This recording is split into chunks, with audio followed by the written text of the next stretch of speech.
Simon Malham, and he will speak on the computation of events functions by Magnus integration.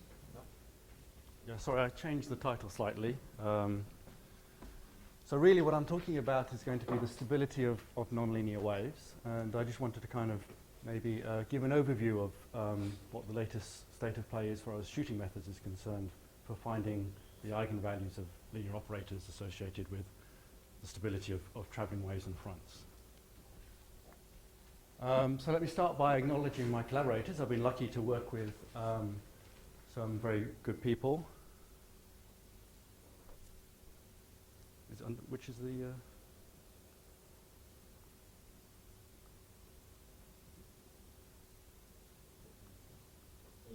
No, it's the point. I'll take the point of it.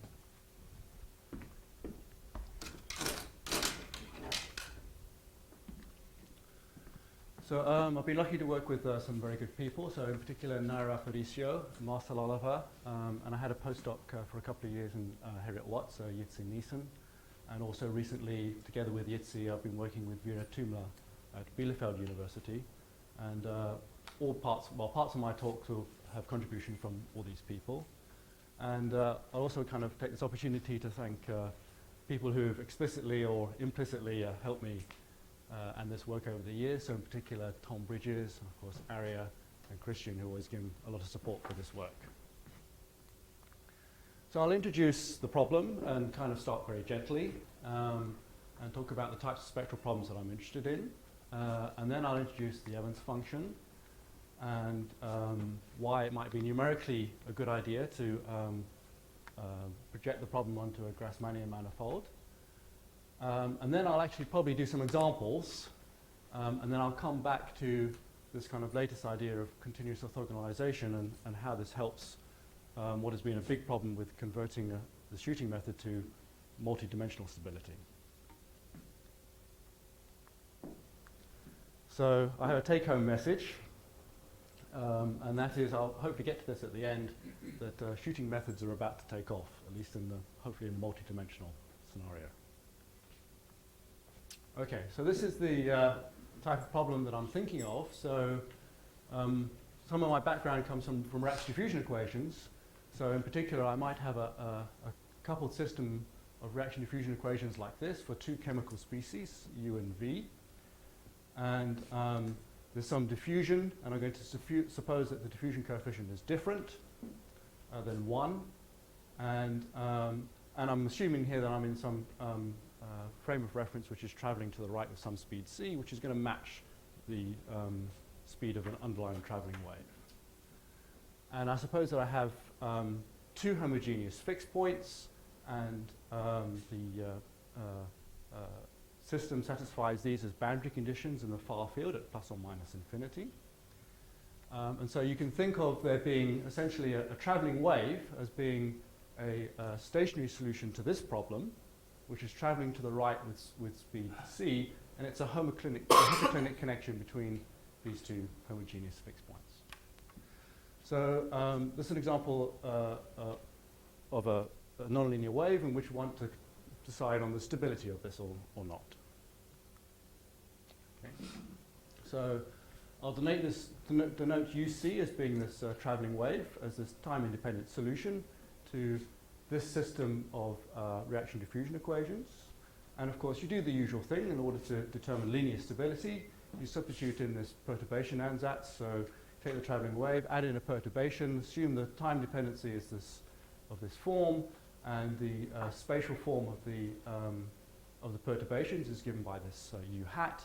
And you substitute this into the system of reaction diffusion equations and ignore all quadratic and higher terms in the perturbation, and you're left with this linear spectral problem in which lambda is the spectral parameter, and you have this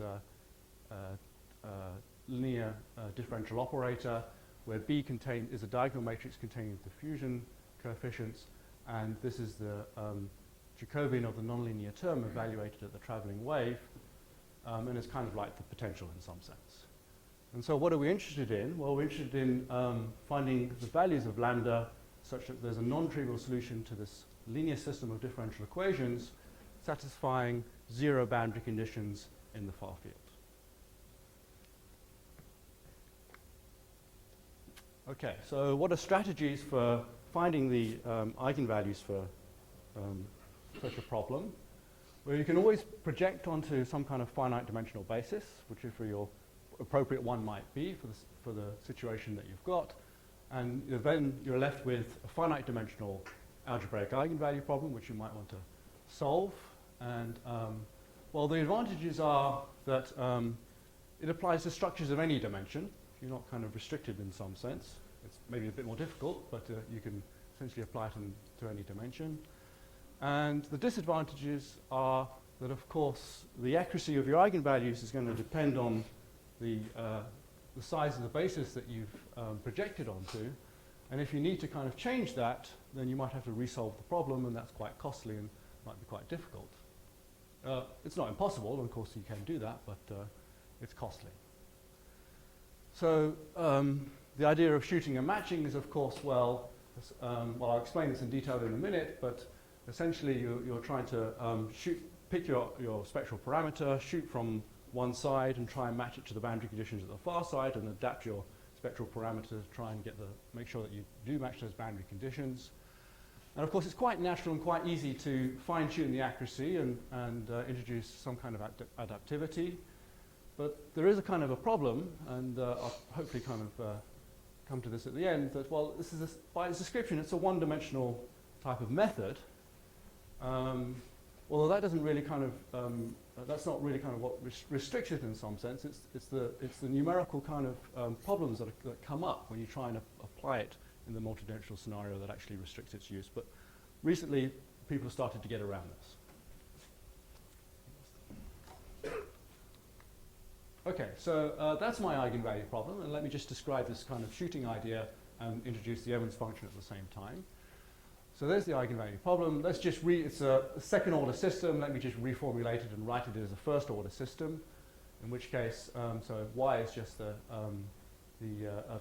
perturbation and its derivative. Then I'm left with this linear first order system, which must satisfy these far field boundary conditions that it's 0 at plus or minus infinity. A is just the coefficient matrix, which is non-autonomous. It depends on z through the traveling wave. And so this is what actually A looks like. And so what am I after? I'm after solutions to this linear problem which decay to 0 as z goes to plus or minus infinity in the far field. Okay, so typically with traveling wave problems, then we know that the traveling wave goes to some constant values at plus or minus infinity in the far field. And so this coefficient matrix is a constant matrix as you go to the far field. And so the solutions to this linear problem at plus or minus infinity are essentially determined by the eigenvalues and eigenvectors of these coefficient matrices.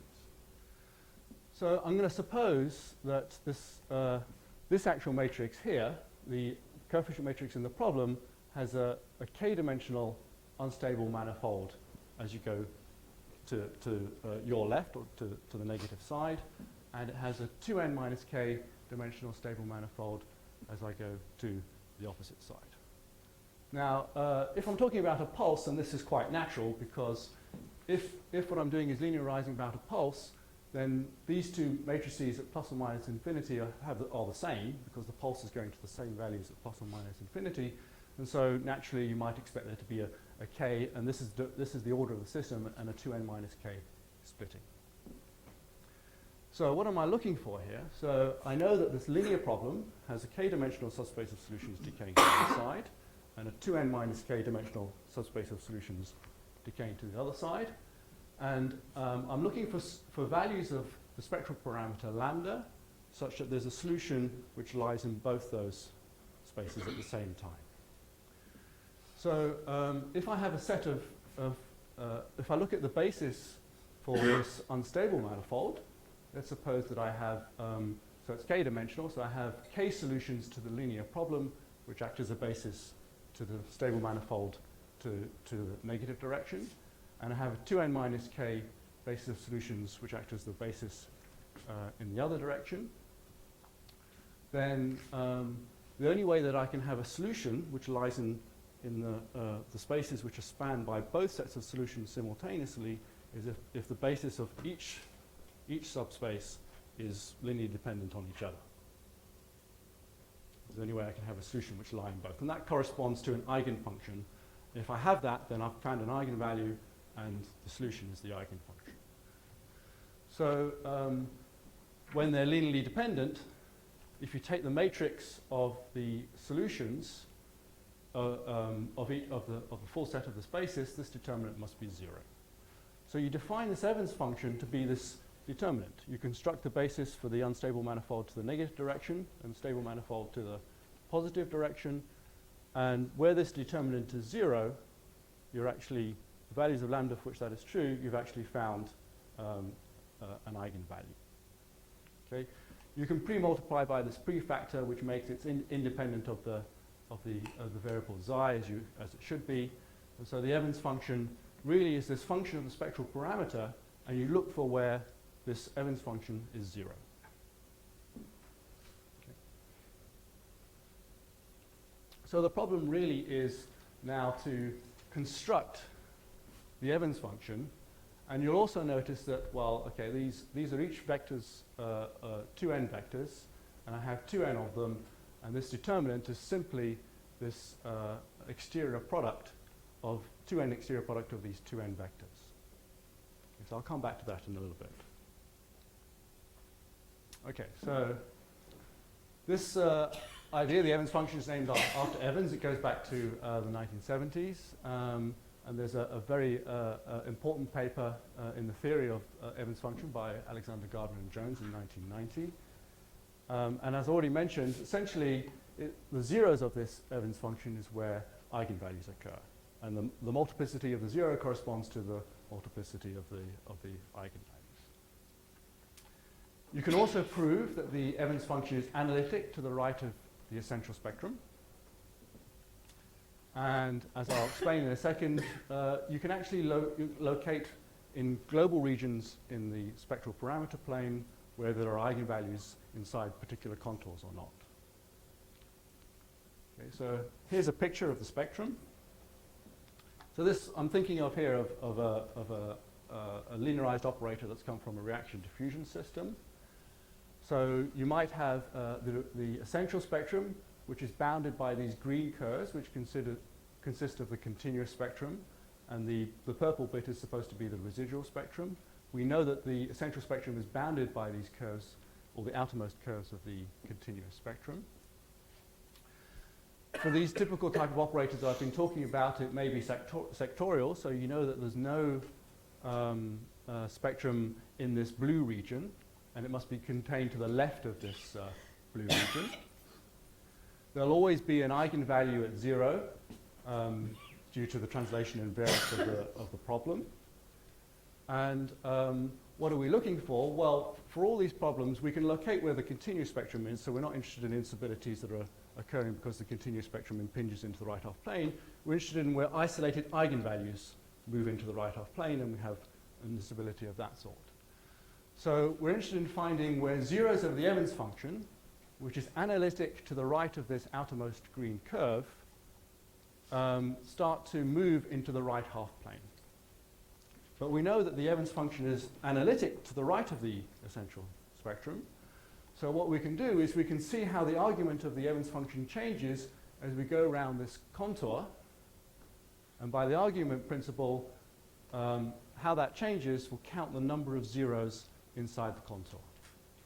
So we essentially need to evaluate the Evans function at a certain number of, sufficient number of discrete points around this contour. It means solving that linear problem to find, for different values of lambda, the solution. And then seeing how the argument of the Evans function changes around this contour, and seeing that as we change some physical parameter, in which we expect maybe some instability to start to occur, seeing when the count changes by some integer value or double integer value, and we know that some isolated eigenvalues have moved from the left half plane into the right half plane. So that's the essential shooting problem, is to perform this kind of contour integration around this contour and see when the count changes by some integer value. And then we know some eigenvalues have moved in or out of this region. So you can get a global check on whether the wave is becoming unstable or not. And if you really want to find where those eigenvalues are, then you can zero in on specific points and find them more precisely if you want to. Okay, so there's the linear problem that we need to solve, and which must decay to zero at either side. So you need to essentially construct, for example, the unstable manifold associated with the negative side. So what you need to do is you need to construct the basis solutions for that unstable manifold, and of course they're exponentially growing.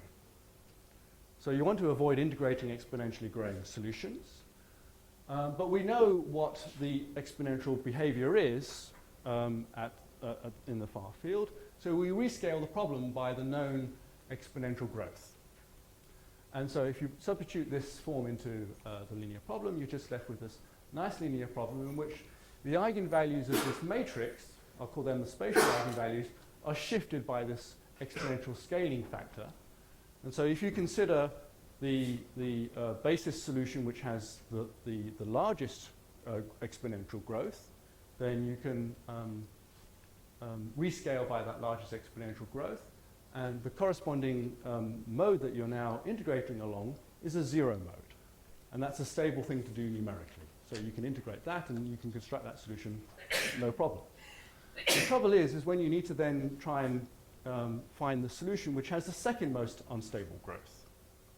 So you do the same rescaling trick, and so you have the second most unstable eigenvalues, spatial eigenvalue there. And the trouble is that, of course, that you still have the one which has the largest growth, and numerically, you're just going to, unfortunately, drift off onto this other one with the largest growth, and you can't get very accurate solutions. And so the question is, how do you get around that? So a method which is proposed by Bryn and independently by Tom Bridges and collaborators was to do the following. Well, if you remember when I wrote down the Evans function, you could also write it down as this exterior product of the individual basis solutions. And really, in order to find or to evaluate the Evans function, I don't need the individual solutions, but I need their exterior product. So for the left-hand side and the right-hand side. Well, it turns out that actually what you can do is you can write down a differential equation for the exterior product. It's also a linear system. It looks something like this. It's higher dimensional. It's potentially much higher dimensional, and that's part of the problem. But we can solve this linear problem instead for this one initial condition, which is the exterior product of the initial conditions at the far field. And the exponential growth associated with this solution is just the sum of the exponential growth associated with each individual one, and we can rescale that out, and we just integrate that one neutral stable solution now. So the problem is that when we essentially project to this exterior product space, is that the dimension grows, unfortunately, exponentially with the size of the system and the number of this K, the number of unstable solutions to the right. So there is a way around that, which I'll come back to.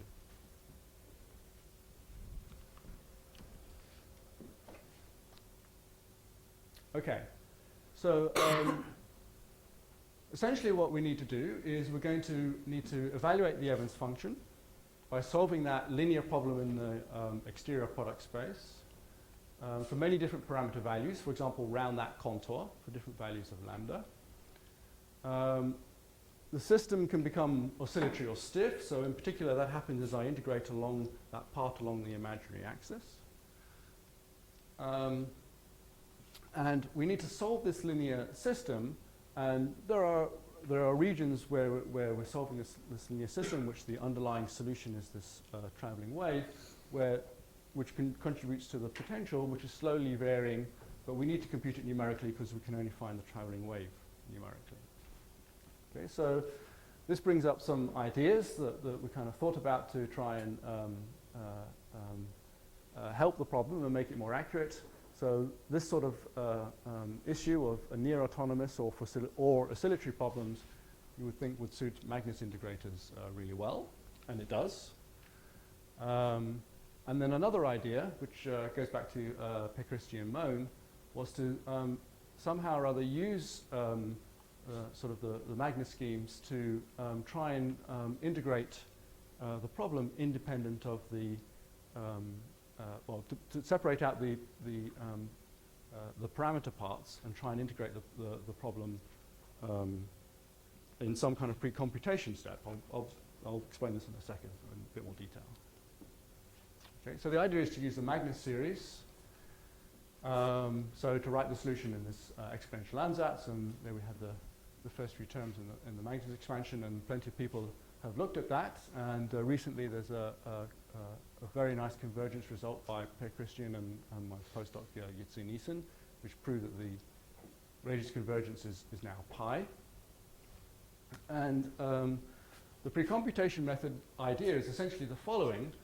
The coefficient matrix can nearly always be decomposed into this form, where the spectral parameter appears linearly in this form here, and you have A0 is a matrix depending on the potential, and A1 is usually constant, but it doesn't have to be.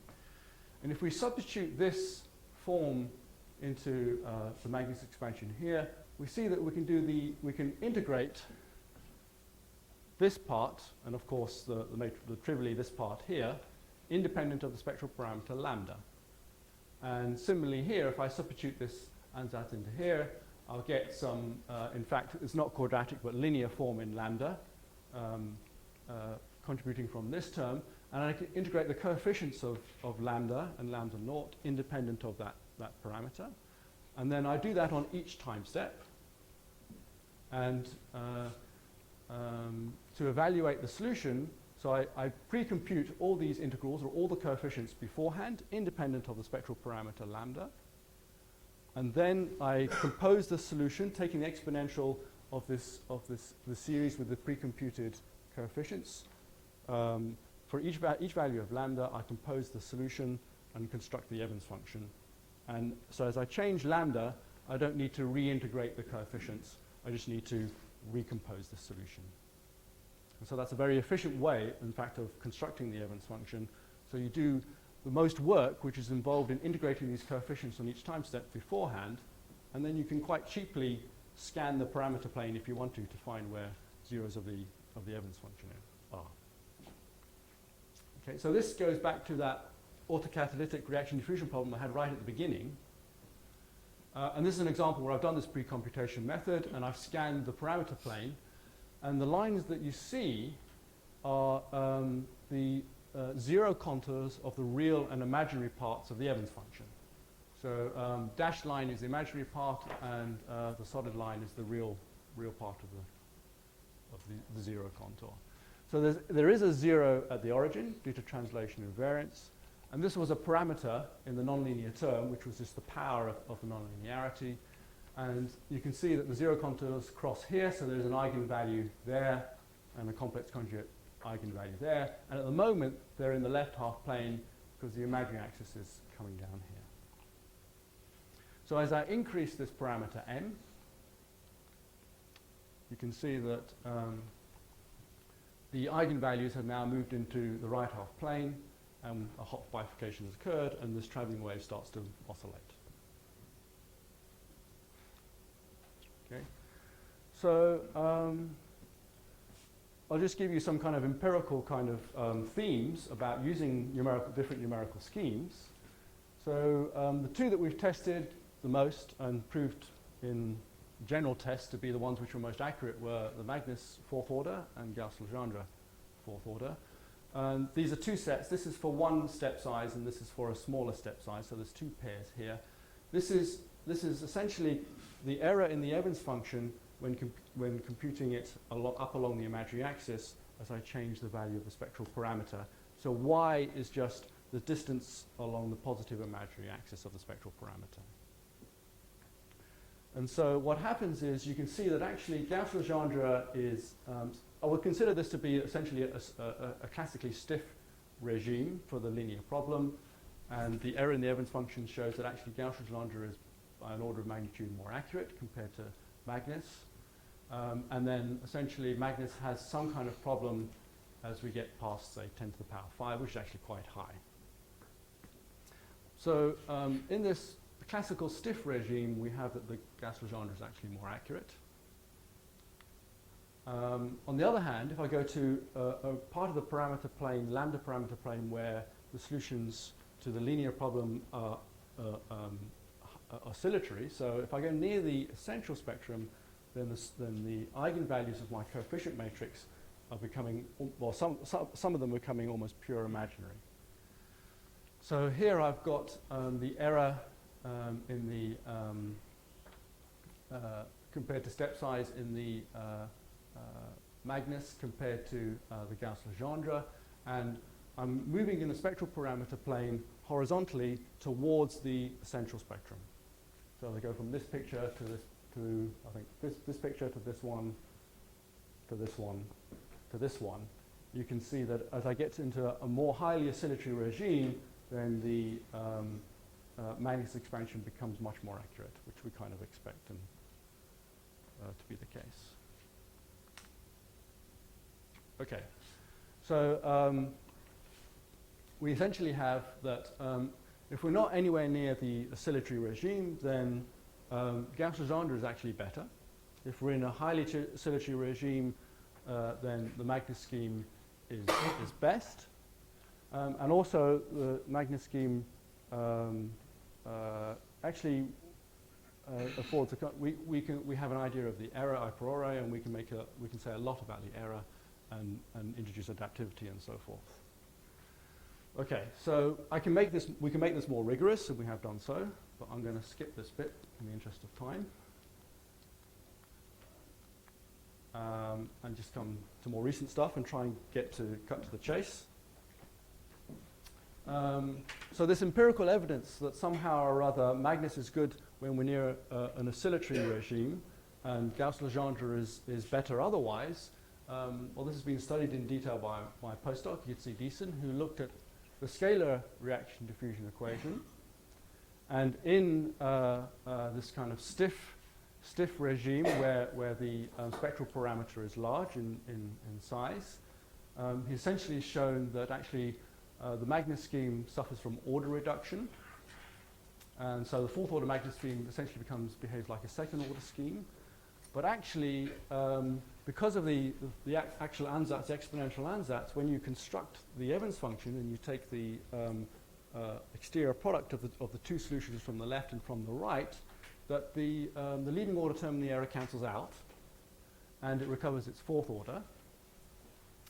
On the other hand, Gauss-Legendre doesn't suffer from order reduction, and in fact, the error decays with large lambda, so actually it behaves better. Okay, so final slide, or final two. Okay, so back to what I said right at the beginning. The trouble with projecting or going to this exterior product space, which we needed to do because of the numerical instability issues, is that the dimension grows really badly. Typically, k is a half of n, and so this dimension grows exponentially. And the problem is then, well, okay, so suppose we have a multi-dimensional traveling wave. So I have some wrinkled front with some genuine two-dimensional structure which is traveling along, and I want to determine whether it's stable or not, or how it becomes unstable. So what you would do is you would project on some finite transverse basis, and then use the shooting method in the longitudinal direction. So you project onto this finite basis, you have a large set of coupled ODEs on that basis. And so n and k are large, and so essentially very quickly it becomes too large for you to be able to solve this problem. And the question is, how do you get around this? So there was a meeting at the American Institute of Mathematics back in May 2005, organized by Chris Jones and Bjorn Sandsteder and some other people. And out of that meeting, Jeff Humphreys and Kevin Zumbrum came up with the idea of continuous orthogonalization, which is not new, but hadn't been applied before in the Evans function area. And so the idea here, and this is my last overhead, is to look at that, say that set of K basis solutions which decay to the negative direction. Do a polar decomposition, so decompose this n by k matrix into this form here, where omega is orthogonal. So it's an n by k matrix. If you substitute this ansatz into the linear problem, then you get this pair of differential equations for the omega and the alpha. Now, this idea goes back a long time, for example, to Drury and Davy and Sebastian and Tom Bridges have looked at this. But the important thing is that, well, all you need to do is essentially solve this problem for the n by k matrix, and more importantly, it works. And so the idea, and this is what I'm doing with Jitsi Neeson and Vera Tumler, is to actually then apply this to a genuine wrinkled two-dimensional front and to try and show how that becomes unstable. Okay, I'll stop there. Thank you very much. I'm afraid we do not have much time for questions. If there is one short question.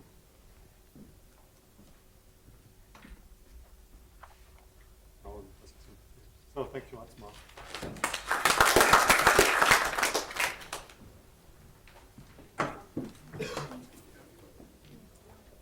So this idea is differential genes, right? To use calculation it's on a radar.